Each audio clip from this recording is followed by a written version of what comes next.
If you're sick of trying to market your business in a really unauthentic way to you, trying to keep up with all the trends and the things that don't actually feel good for you in a way to market, you are going to want to watch this episode of the Remote CEO Life podcast, because today we are talking about authentic and effortless marketing with Emma Orlando.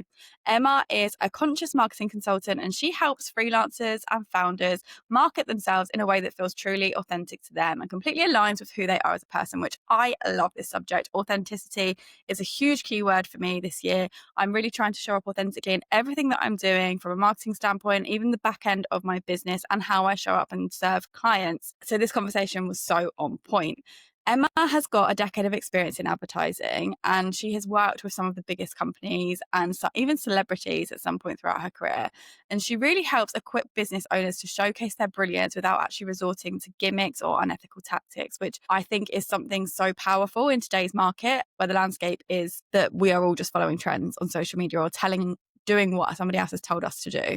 Everyone's just following the route to get 10K months. And actually, we're all just looking the same. If we can find a point of difference, if we can stand out, which we do by using our unique voice and our authentic self, it can be super, super powerful and a really great way to market yourself.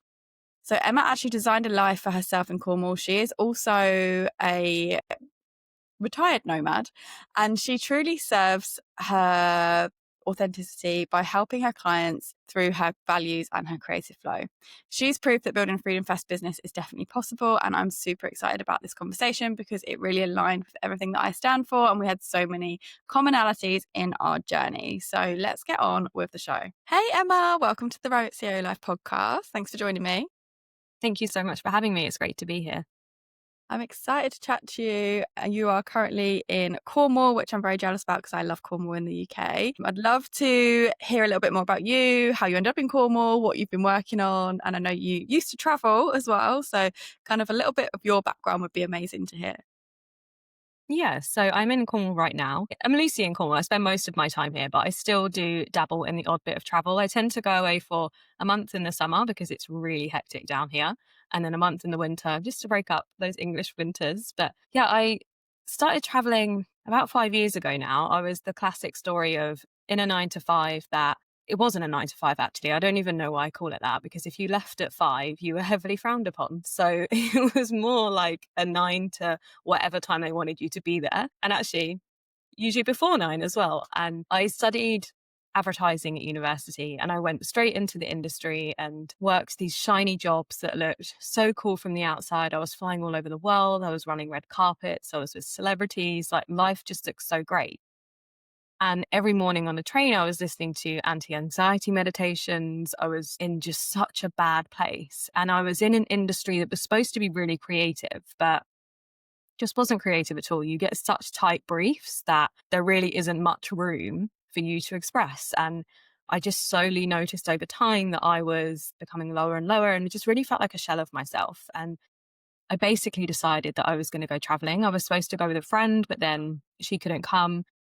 And so I handed in my notice, booked a flight to Thailand, and then within 2 weeks, I landed in Bangkok. And I spent the next 6 months just traveling, just having the time of my life. Like, I just didn't think about work at all. I'd saved up enough money, and I just felt like me again. And I was very unsure on my marketing career from there because I didn't know whether I wanted to go back into it. And I ended up going and living in Australia for a year, which was incredible. And as you probably know, you can work in coffee shops there and earn a decent wage. So I was working in coffee shops and then spending my afternoons on the beach with a book, and it was just beautiful. But I actually got approached by several people when I was there to help them with their marketing. And at this point, I was still really resistant. I was like, I don't know. I don't know if I want to be in this industry. And then I kind of just said yes. I was like, well, I'll just give it a go. And accidentally started my own business from there. And I have been doing that ever since. And so I was kind of doing the whole remote working, traveling the world, had my marketing business. I also in that time became a yoga teacher. And I realized that there was a huge gap within marketing because the way that we typically market versus how conscious entrepreneurs, practitioners, people in the well-being space want to market is very different.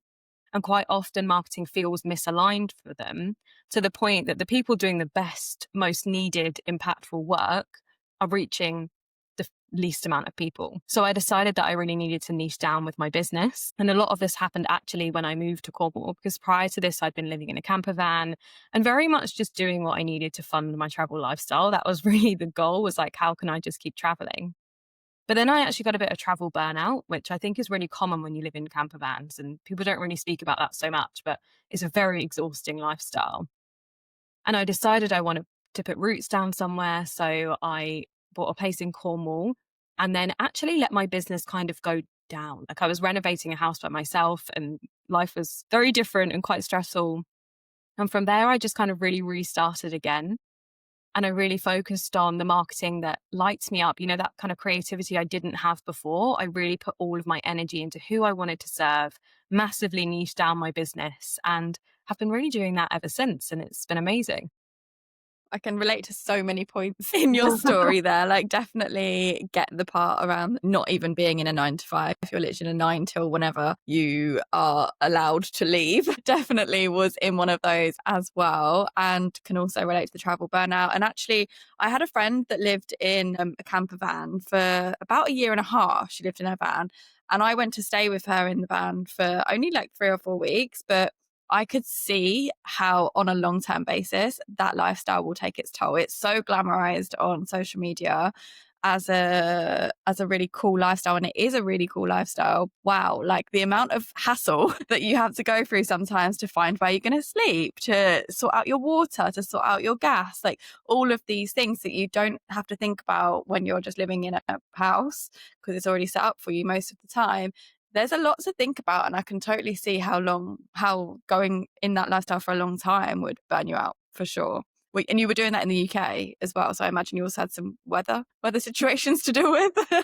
Yeah, I remember this one time being in Wales and I was in this little valley and it was just pouring down with rain and it had been for days and I was completely by myself because I'd had no solar. There was no charge in my van, like there was no electric. My phone died and I remember just being sat in the middle of this field, it pouring down with rain, trying to read my book by my candle. And I was just like, this is not the version you see online. Like this is not what van life looks like on Instagram. Wow, yeah, that's intense, especially if you're in like bad weather. My friend at least was living in Spain, so it's slightly better, but still it's intense. It's intense, and it's definitely not what you see on Instagram, as many things are not.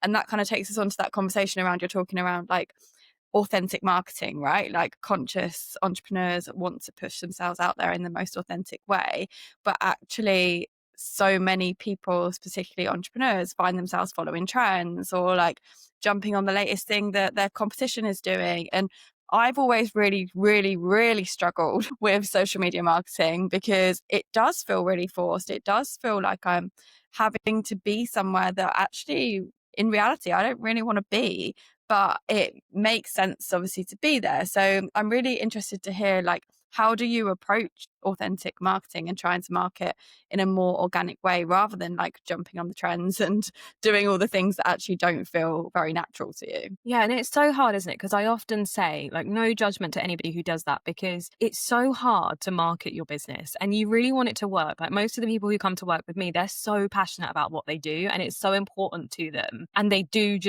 want it to do well. They want it to have big impact and to be something that they can do and it can be their business. And so it's so easy to just kind of lean in and follow what people are telling you to do. And there's so much noise around the 10K months and the 6-figure strategies. And like, you do just get really swept into it. Even someone like me who's got 10 years in marketing, I sometimes get swept into it as well, because you want to believe that you're going to apply this strategy and it's going to work. Like, of course, that's human nature. But I think what you're saying there is what I found with my clients is they can't sustain that, because it doesn't feel natural to them. It's not coming authentically. And a lot of them feel very stifled by strategies to the point that they don't feel creative anymore.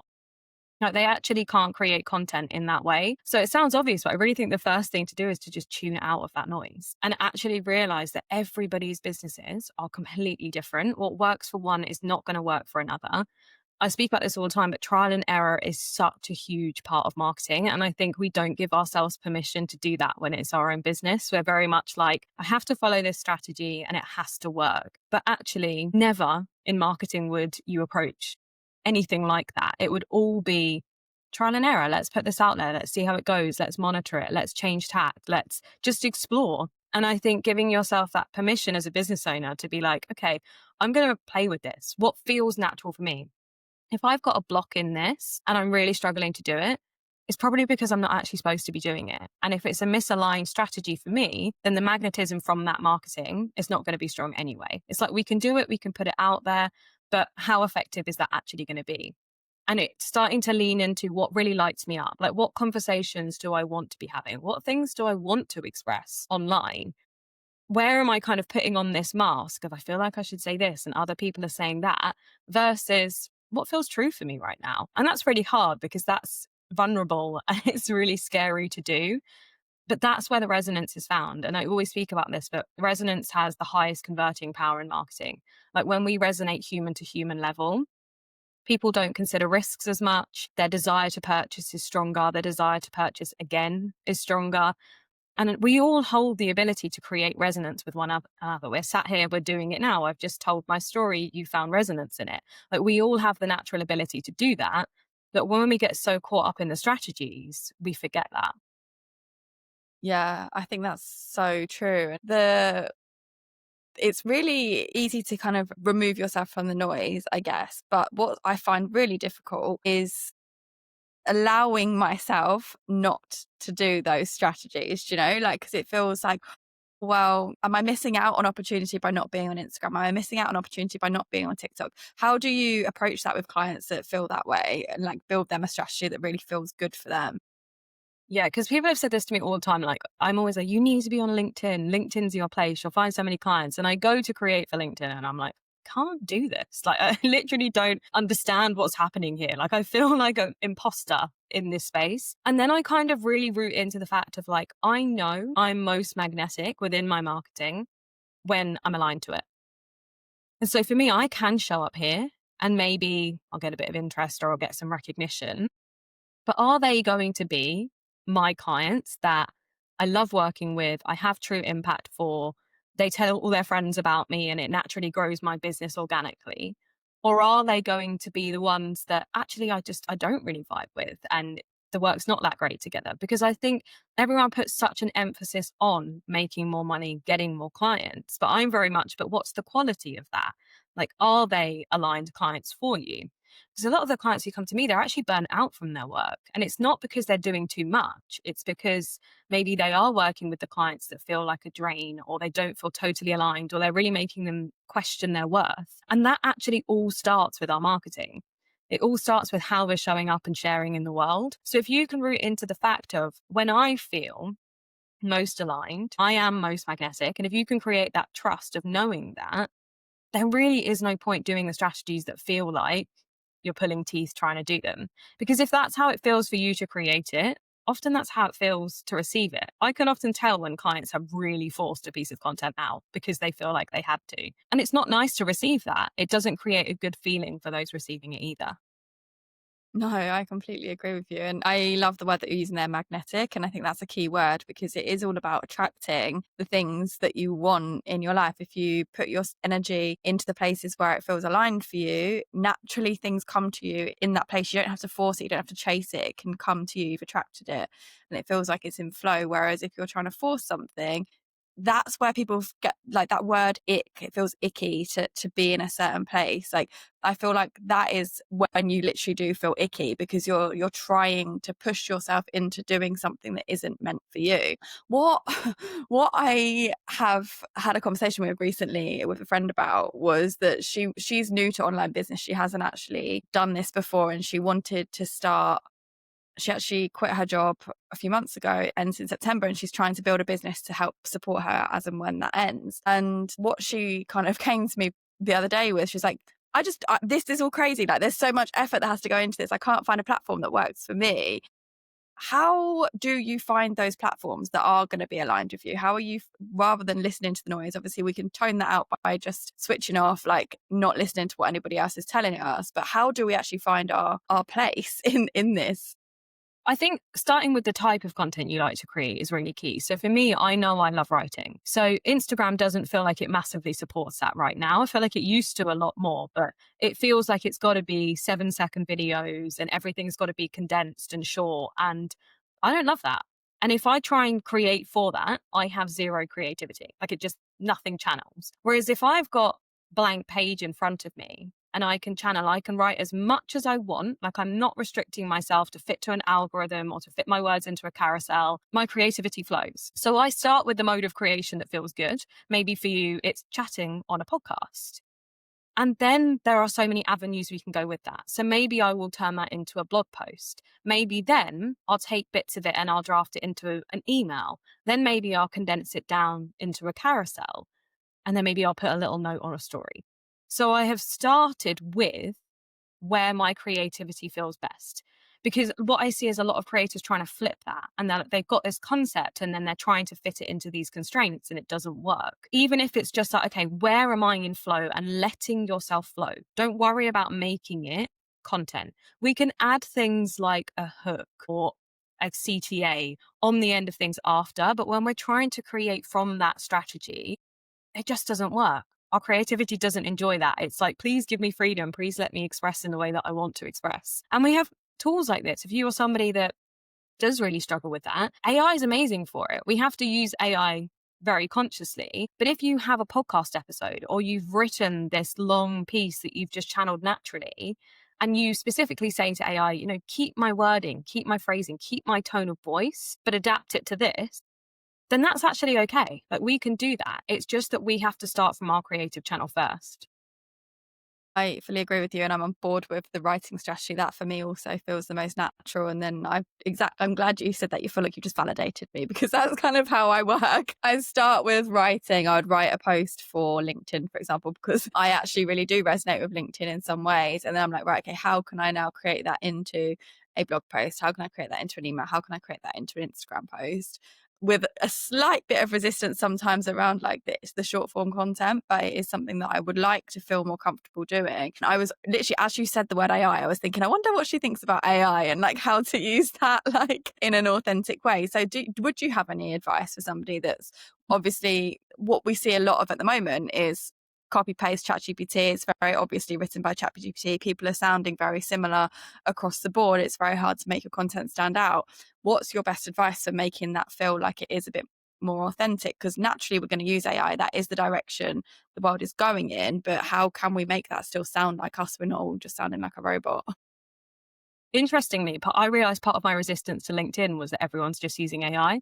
So I actually came back to LinkedIn last week and I was like, okay, well, I'm just not going to. I'm just going to create and express in the way that I want to. And I'm actually quite enjoying it, to be fair. But what I always say with AI is it actually really helps to understand the creative process. So I'll just massively oversimplify it. But it basically has three processes. And I've kind of named these different in ways that I understand them. So the first is experience. So this is like you drawing your experience from the external world. So that can be you scrolling on Instagram, you listening to a podcast, you watching a masterclass.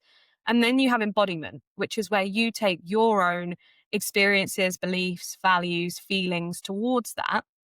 And then you have expression, which is where you then re-express things out into the world with your take, your view, your perception. The problem with AI is when we don't fully go through those three phases with it. So if we just say to AI, write this, copy, paste, done. What we've done is we've got experience and expression without the embodiment. And that's where it feels like we're reading robotic things, like we're not connecting to it. There's no feeling behind it. It's not interesting because humans don't connect like that naturally. We connect with our embodiment through stories, through feelings, through all of those things that I just listed. So when we're thinking about using AI, we need to think of it as more as refinement. So with the experience phase, it can give us ideas. It's good at giving ideas. It's good at giving us things to think on and getting the ball rolling. It's also good at helping us with expression. So it's helping us refine things, like I was just saying there, like cutting things down, changing the style, making things a little clearer. But if it is done without that middle phase of embodiment, where you add your own experience, your own story, your own expression, it just doesn't work. And we're seeing this, well, like you're saying, you're reading stuff and it's boring. Like when clients send me stuff and I can feel that it's written by AI, everyone is always like, oh, there's these indicators you can look for. I'm like, I don't need to look for those. I'm bored reading it. And that tells Yeah. me everything I need to know. But if someone uses AI, but there's their deep story within it, or I can really feel their experience, or it feels like them naturally expressing, then it's perfectly fine. Yeah. No, I agree with you there. Like, I think that people just don't know how to use it, right? Like, it's such a new thing. And I think it's like you see all of, again, we're sold by what everyone tells us on Instagram, right? So it's like, oh, just use this hook, tell it to do this, and then it's going to feed you out all of these things. And it's like, well, yeah, it can do that, but like you can get so specific. And actually, a friend of mine here in Thailand, she creates like custom GPTs, and she's taught me how to create custom GPTs. So they can sound so much more like me. And because I have so many conversations with ChatGPT now, actually the content that it kicks back out, if I write my content and then I'll put it through ChatGPT to like edit it or whatever, it sounds so much better because I've like trained it on my tone of voice. I've trained it to sound like me. But I feel like that's a big missing piece at the moment, is that people just aren't knowing how to use it and how to train it, which is essentially like, if we think about, if we went to a job and you're brand new in the marketing team and you want to learn how to be a copywriter, for example, you don't just automatically have all of the skills to be the copywriter, right? So if we think about training on a job, we would go through, I don't know, 6 months, a year's worth of training to actually get into the job that we want to get into. And we need to train ChatGPT like that, as the same thing. Like, imagine it's our coworker and onboard it as if it's going to be working for our company. And I think that could be a game changer for so many people if they start using it in that way. But also Yeah. like really connecting to the fact that we have to kind of do the human first. And I think that's what is Yeah. missing, because people go straight to AI. Whereas it's actually like, can it be that a memory is triggered for you of a story? And then you use AI to help you channel that and to help you express that. But I think the problem is when it's void of any human connection, it's not going to connect with another human. It's like, imagine if I'm sat opposite you now and you're a robot and we're chatting. Like, it's not going to be the same kind of conversation. And I think people forget that because people really focus on effective marketing. AI is really good. It's strategic. It makes things clearer. It's effective at what it does, but there is nothing more effective than a human connecting with another human. And I think that for me is the piece that we cannot lose, that, because everyone's like, AI is taking jobs. It's going to take over the world. I'm like, but it's not, because if AI is looking to connect with humans, you need a human to form that connection. And I think that's what people really need to root into, is it's a tool. It's not the creator. You are. Yeah, it's such good advice. And I think exactly, people relate to people. And there's obviously a whole load of psychological things that happen when we're marketing as well. And I know that you've obviously been in marketing a long time. You've been working probably in that way. Like, how do you apply some kind of like psychological principles to that alongside that human connection piece? Yeah. So when we speak about marketing, like what is actually missing from a lot of marketing at the moment is that genuine human understanding. So it's very, how do we go viral? How do we be seen by the most amount of people? How do we jump on the trends? You know what we were speaking about? When I was so I studied advertising psychology a decade ago, and it was hilarious because we actually knew more about social media than our lecturers. Like they were not teaching us how to use social media, how to create social campaigns. What they were teaching us is how to understand people on the deepest level, how to tap into their habits, their behaviors, their beliefs, how to create change, how to get them to take action. And that is actually what's really missing from marketing these days. And I've been working with a lot of friends who've been working with Gen Z that are very like, this campaign's going to go viral. And then some of us are kind of like, okay, and then what? Like, what's the point of going viral? Because what you tend to see is influx of sales, then nothing from it. And so when we're talking about psychology, we're talking about, do you actually really understand who you are talking to? What do they currently believe? If you have a service that you're trying to sell, what is their relationship to that service? How do they feel about it? What's their awareness around it? What is going to get them excited about it and want to take action on it? And this is where we need to start putting the focus from a marketing perspective of, yes, we need to share what we want to share. And yes, we need to have some sort of strategy to the marketing in terms of like the words we use, where we post, how we post it. But have we truly understood who this service is for and what their perception and belief around it is? And AI is really not great at this. And this is something that is being spoken about a lot within the industry of like, it hasn't quite mastered that kind of strategy, because we're thinking, as I said, about a human experience. We know best actually how to speak to our clients because we understand how it feels to go through a lot of these things, especially as like solo entrepreneurs, when we're working with individuals ourselves, quite often there's parallels between our experiences, what we've felt, thought, believed, and what our clients do. And this is essentially the psychological component that we need to be focusing on when it comes to marketing. It's very, very true. There's so many things to factor into, but the one thing that I work with clients on also, like first thing I always do is like, right, who is this person and what journey do you want to take them on that you're trying to target? Because without that, it's really difficult to do anything. It's really difficult to do all of the marketing stuff. So that was very good advice from like where somebody should definitely start before they even go down the route of building the marketing strategy, right? Do you have any other tips for someone that is really struggling with their marketing right now, or struggling to do it authentically? Maybe they're following all the trends, they're not getting the results, they're feeling disheartened, and it's because it's coming from a place of it's not really authentic to them. So how would you best advise somebody to shift more into that authentic marketing? Where would they start? So I think starting with you is the key piece of like I said before, what do you enjoy creating? What actually lights you up? What comes naturally to you? Like sometimes that is the simplest of like, what can you create most easily? And what do you feel like the deepest resonance with? What are those pieces that you're like, I'm actually really excited to share that. I want to get it out into the world. And then of course we do also have to consider clients as well of like, where are your clients? What are they receiving? And also, like, what do you want to interrupt? Because we're so focused on how do I fit in with what's trending? But actually, one other way of looking at it is what are people absorbing right now who are like my ideal clients? And what are they sick of absorbing? Like, what are they sick of being told?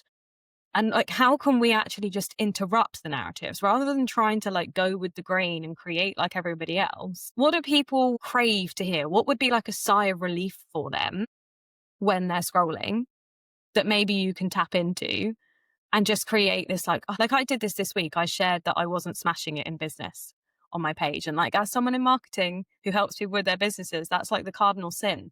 You can't say you're not doing well. You've got to be doing well for people to trust you and people to buy from you. And so my creativity was completely blocked. Like I couldn't come up with any ideas because it wasn't feeling authentic. And then I sat with my journal, and this is one of my biggest pieces of advice. Not that you need to journal, but get off of socials. Like shut the laptop screen, stop trying to find your ideas in that world, actually come into your everyday life. And often the ideas are sitting right there. And I was like, I want to say that I'm kind of struggling right now. Like that's actually what feels true for me. But I've got these beliefs that if I share the truth, people won't trust me and they won't want to work with me. And then when I sat with that, I was like, that's probably how so many of my clients are feeling right now. They're probably feeling the exact same. Like they've got to share in this particular way. It's not feeling right for them. It's not true. And then if I can just go first in that, and I got most engagement I've had in months. I actually signed a client from that. And then I couldn't stop channeling content because I was so lit up and I was so creative. So I think it's really a case of like shutting down from watching anything, which we've spoken about, and then actually coming back to what feels true right now. Like if you didn't have to filter your expression, and you didn't have to create in a particular way on a particular platform, what would you create? What feels true for you right now? And if you're struggling to do that for yourself, think of it from your client's perspective. If they could hear one thing right now, what would they want to hear? What are they absorbing? How can I create a little bit of respite from that noise? I really like that, like the respite bit. I think that is the key. Is there is so much noise. Like, how can you do something different? Like how can you be standing out from the crowd, but like in a authentic way, giving somebody the respite from the noise that they don't want to hear. No one wants to hear how to make six figures in 90 days anymore, because they know that that's not that realistic if you're starting from zero. Or, oh, I'm going to sell a 37 ebook but without investing thousands and thousands of dollars into ads.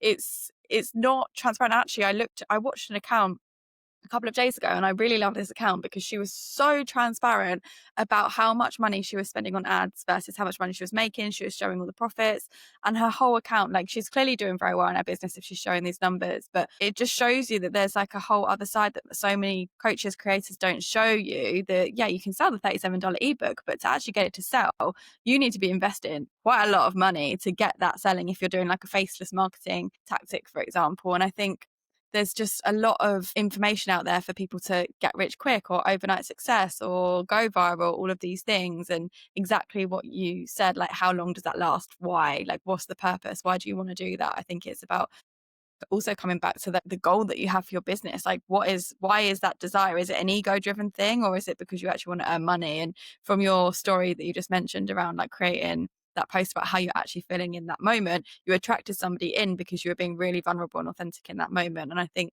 there's definitely something also to be said about vulnerability. Like, that helps people connect for sure, like even in-person relationships, online relationships.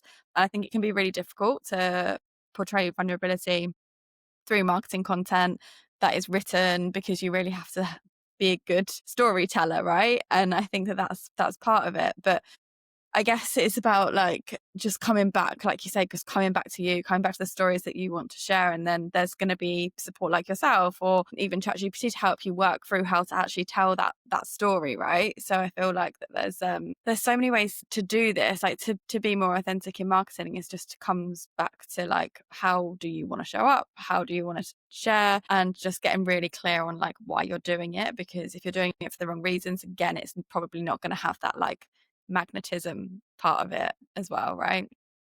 Mm. And how do you want to express? Like, did this with a client the other day. I read her sales page, and this is a client I've been working with for years, and we know each other really well. And she was like, "So, what did you think?" And I was like, "I think that you didn't write that." She was like, "That's because I didn't. The robots did." And like, we laughed about it, but I was like, she said, "How could you tell that I didn't write that?" And I said, "Because you would never speak about your retreat like that. Like, sat down with me right now, having a cup of tea, as people that know each other and we just naturally converse, you would never speak about your service like that." And this is what I speak about with clients all the time. You have your work, and when you're in it, you're probably in flow and you're loving it and it feels so natural. And then you go to market it and you totally step out of that and you kind of put on this mask of like, what do I need to say? What strategy do I need to use? And you've totally forgotten that actually everything that you do in that space is your marketing. And I said to her, I was like, speak to me now, friend to friend. It was actually for mums, but I was like, talk to me about it.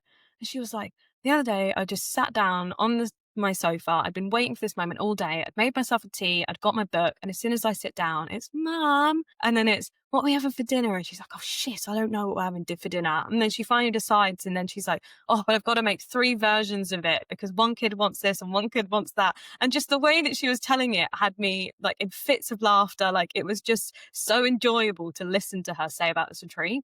And I literally said to her, go away and write the page like that.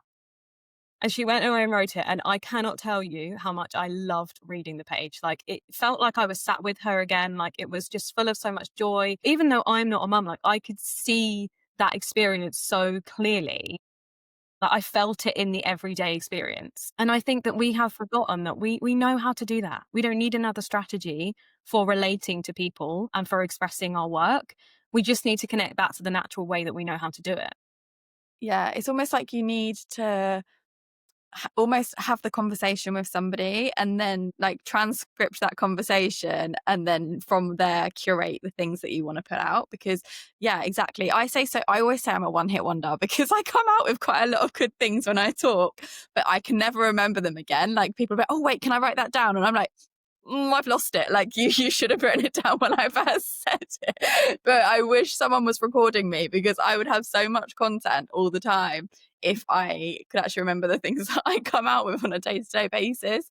But I think it is just about like, yeah, if you can have a conversation with someone about your offer, like what do you actually say in real life, versus like trying to sit down, be all professional, get the robots to write it for you. It doesn't actually come across as authentic. So you've just given me some great advice also, that I am going to go and check my sales page now and be like, does this actually sound like me? Because I'm very guilty also of sometimes being like, I wouldn't say I mask myself. I feel like I'm quite, like, you can see my whole life on my podcast, and how I relate to people. But like, then when I actually translate that into content, because I find it difficult, I think I overthink it, and then it becomes like, doesn't actually sound like me. So I think that there's a lot of elements of reasons why it probably ends up not being authentic. It probably starts off a little bit authentic, and then slowly as it goes through like all of the manipulation processes, it becomes something that actually doesn't sound like you at all, which is challenging. So just to summarize then, just number one tip, first thing that someone is going to do right now if they're going to change their marketing strategy to start thinking about authentic content. What do you want to share? Like if I gave you full permission now, like handed you the mic, you can say whatever you want to say. There's no need to filter anything. What do you actually want to share? And I'm not saying go and share that, but just open up that creativity again. Like I said, we can add these filters in after. We can think about adding a bit of strategy, but start with the free creation. What feels true for you right now? Then thinking about clients, like I cannot stress this enough. Have conversations with people. There are so many amazing freelance communities online. Like get in front of people and have conversations. So you're really understanding what your clients are experiencing, and not in a way that you can then go and like polish it and speak to them in this really professional way. So you can do what my client was saying there, where it's like, sitting on the sofa, just finally getting to sit down and hearing the words mum and you feeling like, God, like you're so annoyed.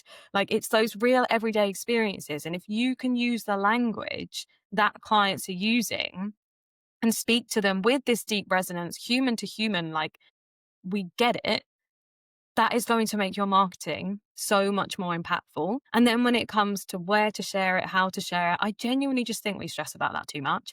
I think we're absorbing way too many strategies. Like you need this specific hook, you need it to be this length of time, you need to use this trending audio. If you are expressing from a place of truth with those two elements of what you're really lit up in sharing, what your clients really need to hear and understand because you get them, I really think the means of the sharing is not as important as we put weight on. I think if people find the resonance, they're going to want to read it. And of course, we do need to think about some stuff like how much capacity do people have to read really long things on Instagram? Maybe that's not the best place for it right now. Maybe you can share the snippet version of Instagram that leads them to the longer form. Like we can think strategically in that way afterwards, but I just cannot stress enough. Start with creativity. If you're really not feeling creative right now and don't know what to share, you don't know how to express your work, shut your laptop, go out into the world, have conversations, connect in your service. Like, how am I feeling right now? What's working? What am I transforming? How do I do this process? Come into deeper connection with yourself and your work, and the marketing comes from that place. Amazing. I love that advice. Thank you so much, Emma. That was super, super helpful. And one last question before we go. I always like to ask, what does freedom mean to you? And I know that you obviously been traveling and you've lived life in so many different ways. You're now in Cornwall. I'd love to hear like what your version of freedom is and how you've created that for yourself. I love that. And it's funny because it's what we've been speaking about within the marketing. Like for me, freedom's authentically. Like if I can live an authentic life that feels like it aligns for me, it doesn't actually matter what I'm doing. It's not being able to travel X amount of like days in the year. It's not being able to do X for work and earning this amount of money. It's, do I actually feel like I'm free to express myself, to do what lights me up, to live the kind of life I want to live in an authentic way? Not from, like, as you were saying, this place of ego or this place of should or what everyone else is doing. That to me is true freedom. Yeah, I love that. I agree. It's also mine. And it's definitely something that I've been working on this whole year. I still feel like I have a little bit of way to go and how I portray that in my marketing content and material. But from like a place of like all of the things that I'm currently in the process of like eliminating anything that doesn't feel authentic in my business. Obviously, there are tasks that we have to do, like tax returns and things like that. That doesn't feel so authentic to me, but I kind of have to do it. But in terms of like the day-to-day processes, the running, how I work with clients, exactly what you said at the beginning, I'm really selective over who I work with now on a one-on-one basis specifically. And I've targeted offers so that it's not just one-on-one, that other people can tap into it, but I wouldn't necessarily have to work with them on a one-on-one basis. But the people that I do work with on a one-on-one basis, I'm super, super selective over, because exactly what you said at the beginning, I've definitely experienced those burnouts from working with the wrong type of people and not staying true to my own authenticity. So it's definitely something that's on my agenda as well. So I really appreciate you sharing everything that you've said today about that subject. And if anybody wants to connect with you and see all of your authentic content out on social media or on your website, wherever you're sharing, how can they connect to you? Yeah, so they can find me on Instagram, combine Instagram and my brand name, Conscious Creator Co _ and then consciouscreatorco.com. And that's all of the ways that you can work with me. And I'm very much about, like, similar to what you're saying, like I've been the person that devises the strategy with you and sets you up for success and all of these things. Like, I've done that path and I know it doesn't feel good. And so now it's very much about, like, you know what you're saying there, when you can express, you can say so many things in the day and you're like, that could be my marketing, but I don't quite know how to make it. That's what I sit with you on. I just hold up a mirror. I reflect the things that you already know, you're already talking about, you're already experiencing, and we just translate that into marketing. Amazing. I love that. I'm sure a lot of people need help with that. Even I need help with that. That's amazing. Thank you so much for joining me today and sharing all of your wisdom around marketing. I really appreciate you being here.